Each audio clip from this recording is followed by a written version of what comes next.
three properties or like aspects of color.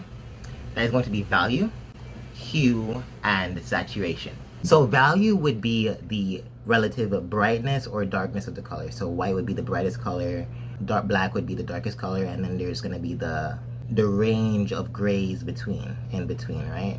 Midtones in between. And every single color is going to have a value. For this orange would have a kind of mid-tone, more bright value. This yellow would have a much brighter value than the orange, right? Mix it into maybe a darker color to make it brighter. It would be like more of a dark color, right? This blue, this specific blue would be more of a dark color. This one's dark. Move on to saturation. So saturation is another property of color. Saturation would be the relative intensity of the color. So when it comes to white, white is not a highly saturated color at all. It is completely dull. There is no saturation to it. But let's say something like orange would be a very saturated color, right? Because this has like a lot of pigment. It's very orange.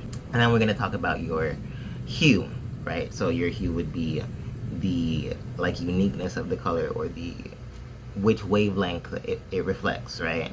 So red would reflect the shortest wavelengths, 400 nanometers, and then something like violet would reflect the longest wavelengths, the longest visible wavelengths, which is 700 nanometers. The hue is basically the identity of the color, right? Green, red, orange, yellow. It goes order, right? Red, orange, yellow, green, blue, indigo, and violet. And that is all.